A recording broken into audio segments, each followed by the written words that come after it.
Hi, my name's Caroline Bailey. I work at the University of San Diego, and I also run a not-for-profit organization called Waste for Life.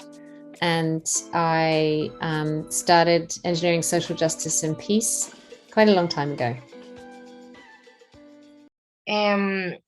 Why this journal is different than other journals? Yes.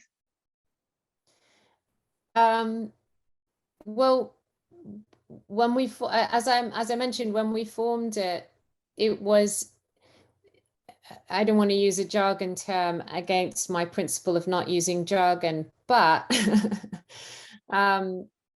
if we consider the idea of hegemony of the discourse, the common way of thinking, which is powerful, which is all pervading in our especially kind of white English speaking societies which dominate since the sort of colonial era, but actually earlier, there's, as I said, there's these kind of forms of knowledge that are reified, that are treated like gods, and forms of knowledge, Western science is somehow considered better than indigenous science, which has been going around for 40,000 years, or Persian science. Western science takes the dominating form.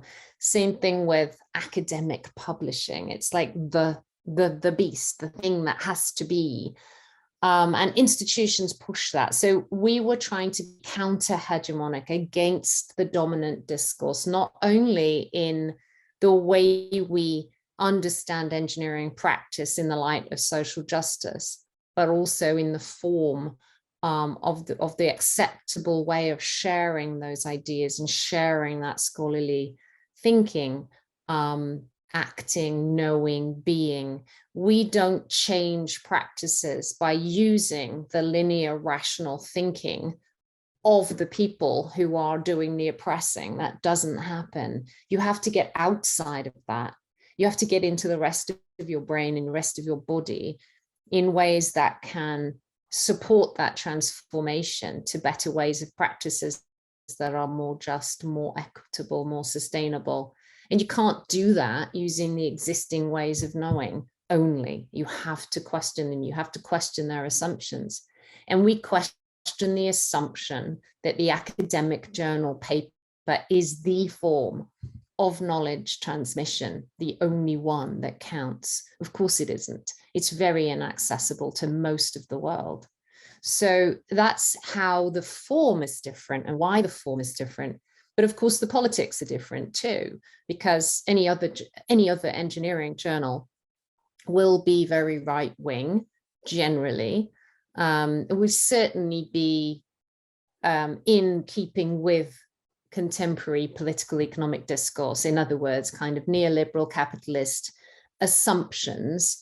And even when you have something like philosophy of engineering or, papers that come out of anthropology and so on, those scholars try to be neutral in their writing.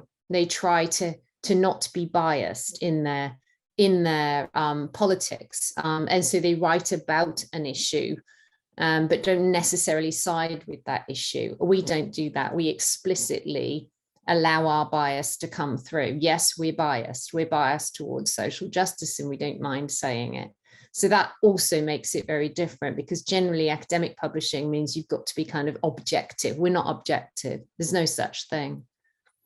Just I was wondering, because the journal is hosted at a platform from the University of Queens, and because it comes from, or the platform comes from, a traditional form of knowledge making in academia. So there's, formats, DOIs, all the traditional nitpicks that academic publishing has. We've had some trouble incorporating different forms, right? So we have to make the cover art, but put it in a sort of scholarly, like a traditional format. So I was wondering if you could tell us, how do you imagine this journal to be, so that it can, incorporate all these different forms and languages and ideas and ways of being and knowing. Can you explain to me more what the problem is with the art? It has to be a certain format. What's the issue? So it's usually you have to sort of translate it to the format of an academic paper, right? So whether because the platform is set up that way or because our minds are set up that way, so it takes a lot of articulating to be able to display, you know, artwork in a journal. Like you can take pictures of it, or you can. So we try, but it's still very not. Mm-hmm. It doesn't seem very organic, right? Yeah. I mean, to be honest, it was originally hosted. Nasa Saleh, who's an engineering librarian at Queen's, who's one of our, you know, Canadian ESJP members, offered to set up the hosting, and you know, that was a wonderful offer for us. But I don't think there's a restriction. If we have a better form of, you know, hosting or something less restrictive, I'm sure that would be great. It takes a while to be able to get a journal happening and a hosting place that doesn't cost money when we have no money and no subscriptions. So I think those things are very generously donated. And so, you know, a small restriction on the size or format has been something that we've had to tolerate. But, you know, there's no reason why we can't have, again, some sort of sister version that's more organic, perhaps, you know, on another form of social media or other, you know, something that you younger generation understand better than me. I'm sure there are more organic ways of developing ideas. I mean, when we were first doing ESJP, we had zines, which, you know, I don't think anybody's ever heard of nowadays. Those sort of little magazines that were more sort of politically, you know, strong, and usually you would fold them up in a certain way and hand them out to people in crowds, you know, actual physical thing. And so since technology has moved on in the last 20 years quite profoundly, I'm sure there's new ways of doing things that would be much easier and better, and, you know, go ahead, do it.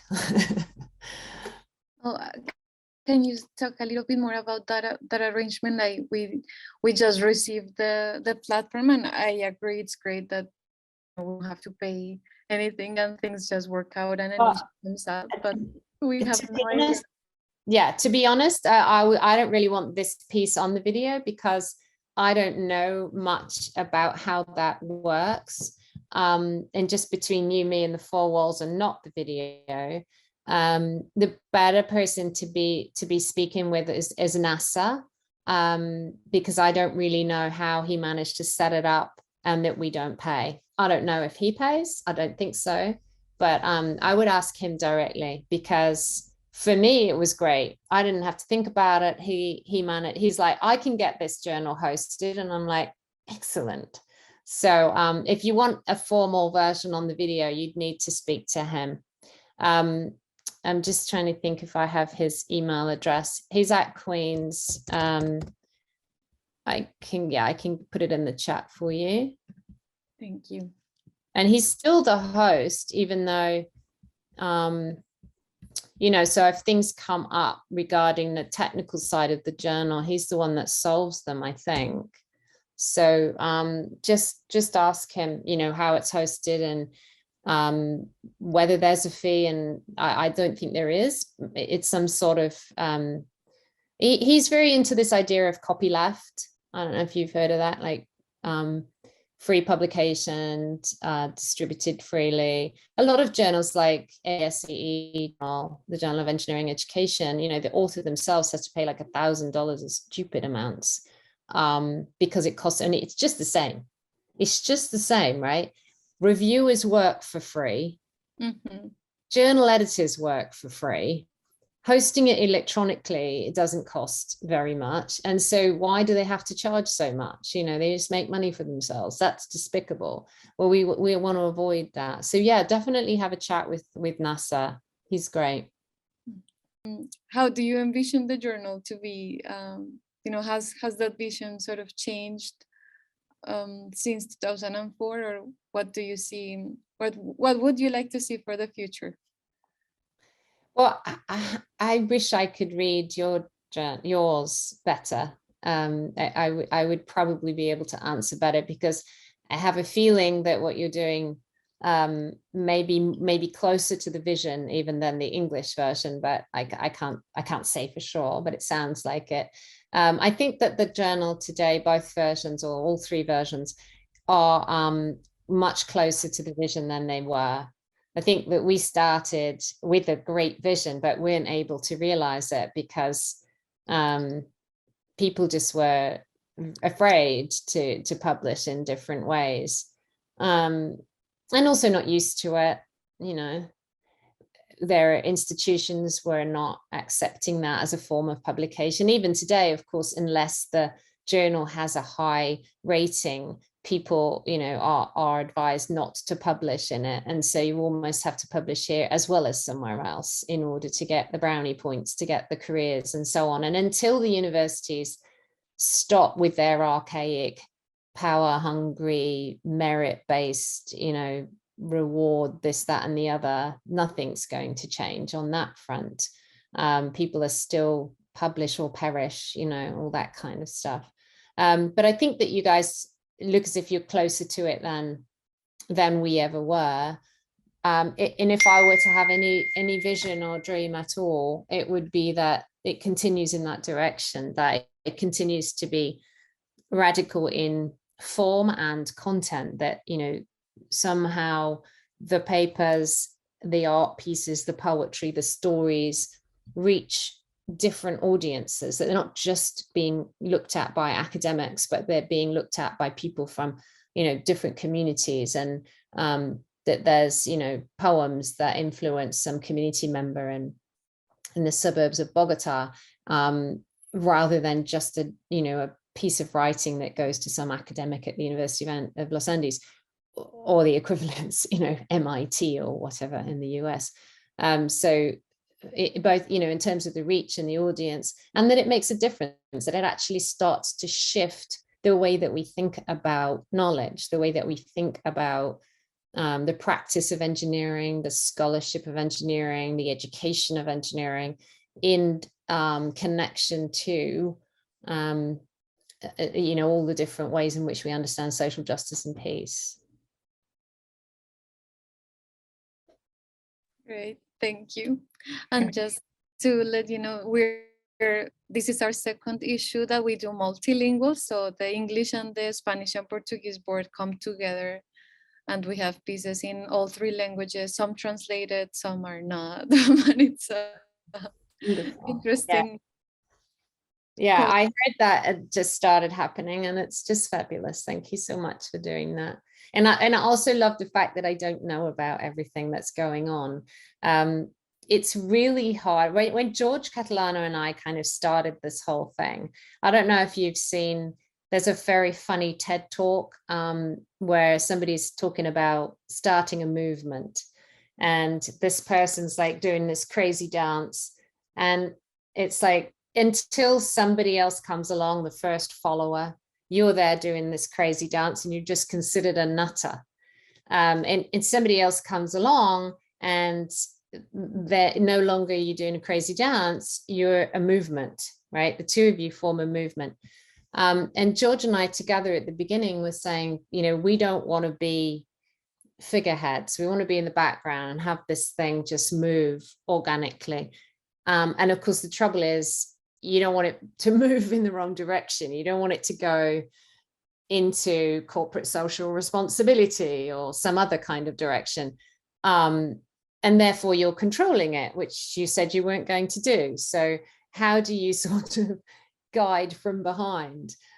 So when you start seeing younger generations moving in and taking it in, not only the vision, the direction that you initially had, but in wonderful ways of envisaging that are better than you originally had. It's just amazing.